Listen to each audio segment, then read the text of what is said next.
Vamos lá, pessoal, dando sequência às nossas atividades em Flutter. Bom, nós vimos os dialogues na aula passada, né, que são componentes importantes para mostrar uma informação para o usuário. Mas às vezes a gente só quer mostrar um pequeno detalhe que aconteceu, a gente não precisa daquele trambolho na tela aparecendo, tomando conta da tela toda, né? Então a gente tem os snack bars. Então o que são os snack bars? Não são lanche de avião, apesar desse nome snack, né? Mas quando eu criei aqui uma tela para mostrar para vocês, eu clico aqui no meu Elevated Button ativar Snack Bar, é essa barrinha aqui de baixo, que aparece com a mensagem, a gente consegue configurar. Ó. De novo, Snack Bar ativada com sucesso quando eu clico no meu Elevated Button. Segunda opção aqui, ó, Snack Bar Action, ela serve para, quando eu clico nela, ela deixa uma opção aqui, por exemplo, se eu estivesse apagando um item, eu poderia deixar uma opção aqui como desfazer essa exclusão, né? Ou qualquer tipo de ação que eu tenha executado no banco, ou alguma opção que possa estar mexendo diretamente nos dados, eu tenho essa opção aqui de desfazer, ou qualquer outra opção eu posso colocar aqui também. E eu tenho como criar, assim como nós vimos customizando o nosso próprio dialog, nós podemos criar o nosso próprio snack bar. Tá? Então, ativar custom snack bar foi um snack bar que eu criei especificamente, tá? Baseado na nossa classe snack bar. Só customizei ela e posso chamar ela em qualquer lugar no código de modo mais simplificado, vamos dizer assim, porque todas as configurações já estão separadas no custom snack bar. Vamos iniciar um novo projeto aqui. Colocar aqui. Snack bar. 4 exemplos. Snack bar. Então, processo de início, né? Vocês já estão cansados de saber. This window terminated. Test. Apaga o teste. Vamos para lib. Escrever a lib. Import material. Void main. Run app. Material app.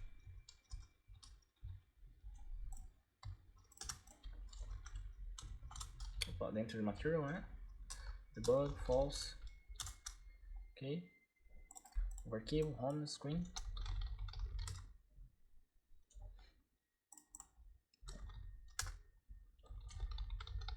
Não precisa ser stateful, mas fazendo só para vocês estarem habituados. Então, port, material. Beleza, substituir isso aqui por um scaffold. AppVar.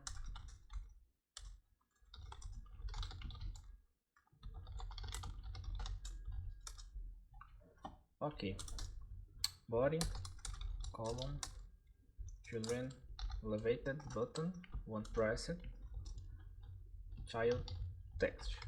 Então nós temos a nossa estrutura básica aqui. Vou colocar aqui o primeiro caso, que é ativar snack bar. Chamar na main aqui a nossa home screen. Feito. Vamos lá para a nossa home screen agora. Então, vamos dentro do onPress. Então, quando for pressionado, o que nós precisamos fazer? Primeira coisa é criar o nosso snack bar. Então, a gente tem que criar algumas configurações para ele. Né? Então, a gente cria um tipo de uma variável, né, que vai ser do tipo snack bar. Então, a gente até pode chamá-la de final mesmo, final snack bar.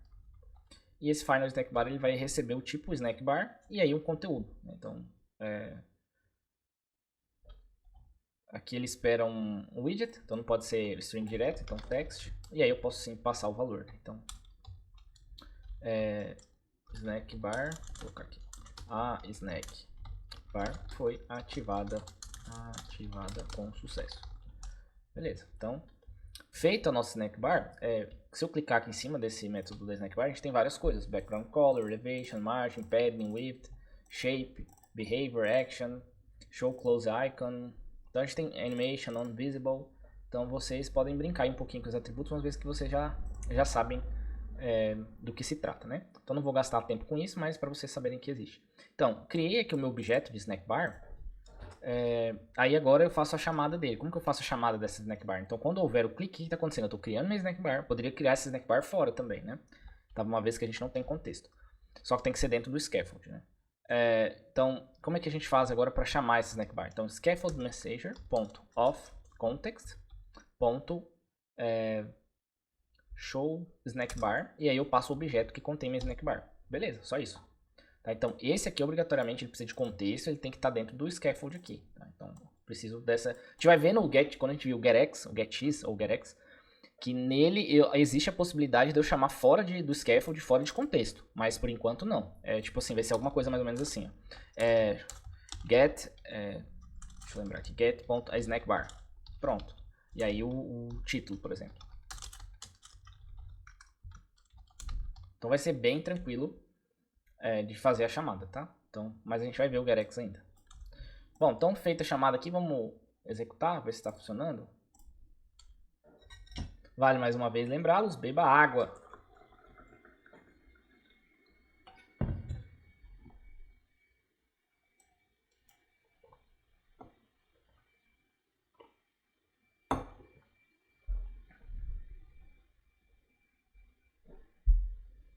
Todos os exemplos, pessoal, eu estou subindo para o GitHub, tá? Então, se ficar dúvida ou quiser dar uma conferida no código, pode acessar lá o meu Git, tá? Só vou pedir que vocês tentem fazer, tá? Não vão lá, só copiem, acham que já estão sabendo, porque programação é complicado, cara, tem que treinar. O tempo que você ficar sem treinar, já era.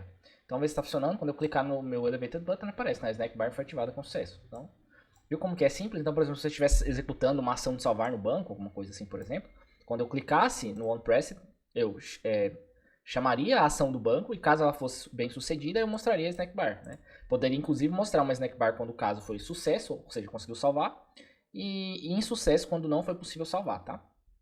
Beleza, então vamos seguir aqui com o segundo tipo, Snack Bar. Então agora eu vou chamar de Snack Bar Actions, Action. E o que muda aqui? Muda que dentro desse Snack Bar eu tenho o Action, e esse Action, né, esse atributo Action, eu posso chamar aqui o meu Snack Bar Action.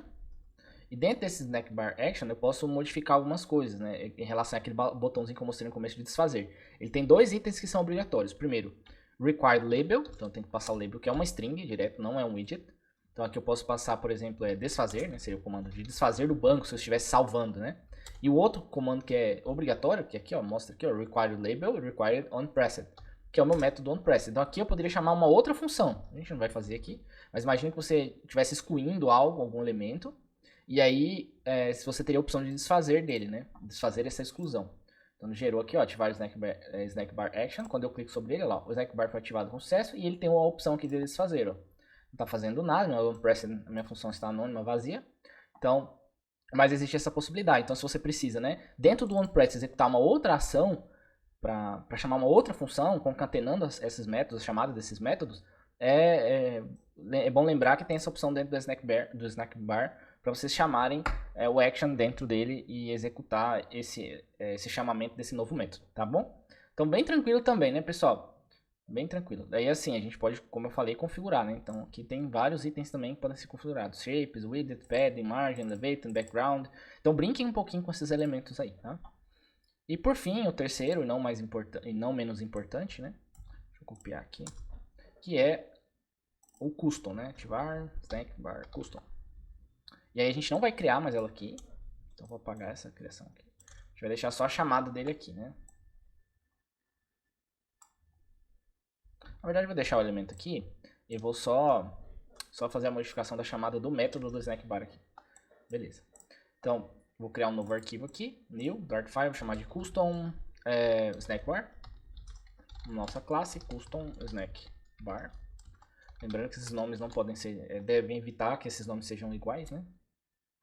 E ele vai estender o meu Snack Bar, lembrando disso, né? Beleza? Então, o que ele espera, esse meu Snack Bar, né? Lembram lá do mesmo processo que a gente fez, né? Ele precisa de um método construtor. E esse método construtor a gente chama o pai do Snack Bar, né? Que é o nosso super. Deu uma bugadinha aqui, eu acho. Deixa eu ver.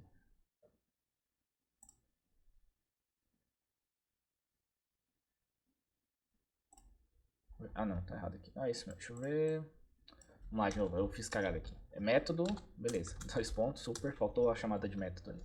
Beleza, aí no super, ele espera aqui, ó. Eu tenho, como eu falei pra vocês agora há pouco, a gente tem alguns aqui que são required. Então é o content deixa eu ver, o label, se eu não me engano, né? Content. Vamos verificar aqui. O content, isso. Espera um text. E a gente vai passar esse conteúdo como parâmetro, né? Então string, conteúdo. A gente já vai colocar aqui dentro, né? conteúdo. Beleza. Era só, no caso se eu tiver, não tô usando action, né? Então é só o conteúdo que eu preciso. Aí, ó, olha só. Então eu criei aqui meu método construtor, né? Que deve ter o mesmo nome aqui da classe que eu acabei de criar. Ele está estendendo o snackbar, que é o pai dele, que tem um monte de atributos, né? Então por isso que eu uso o super. E dentro do super, né? Que ele vai me levar ao snackbar, eu tenho aqui todos os atributos. Então você pode configurar da forma que você quiser esse snackbar. Então eu não vou gastar tempo aqui, né? Eu só estou passando o conteúdo desse snackbar via parâmetro, para quando eu executar a chamada aqui, ó, em vez de eu chamar snackbar, eu chamar custom snackbar. E aí ele já pede conteúdo. Aí eu já passo a string direto, né? A snackbar, vou colocar aqui o mesmo conteúdo.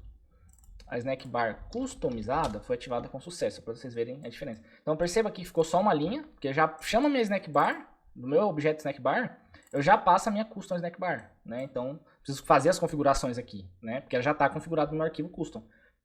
E da mesma forma, se eu precisar mudar minhas snackbars no projeto, vamos supor que o projeto é grande, eu tenho várias snackbars, dessa forma eu ganho tempo, porque eu só vou alterar aqui, né? E aí vai replicar em todos os lugares onde ela estiver sendo chamada a minha custom snackbar. Então vamos executar aqui para ver se está funcionando. Então quando eu clico em ativar snackbar custom, aparece aqui, ó, a snackbar customizada foi ativada com sucesso. Beleza, gente? Então, quando a gente precisar de apenas dar uma pequena informação para o usuário, essa é a melhor recomendação, sempre desacoplamento. Então essa terceira opção é a melhor a se fazer, tá? Para a gente não precisar ficar criando o objeto e configurando esse objeto cada vez que nós formos usar o nosso snackbar. Beleza, pessoal? Vou ficando por aqui, então. Bons estudos, pratiquem, pessoal. Vocês precisam praticar para poder começar a entender o funcionamento geral do Flutter, para a gente poder começar a ir para um outro caminho, que é os IADEVs, né? A gente vai se adequar com a programação junto dos prompts do ChatGPT, que é uma tendência, lá para fora eles já estão chamando de IADEVs. O que são os IADEVs? São os desenvolvedores que utilizam o IA ao seu favor. Então tem cara que ninguém vai entrar mais júnior nas empresas, né? Por conta disso. Então pratiquem, entendam como o Flutter funciona, que daí a gente vai começar a colocar pinceladas de ChatGPT, de prompts para facilitar o desenvolvimento. Então eu sou o professor Andrei, vou ficando por aqui. Bons estudos, até mais, pessoal!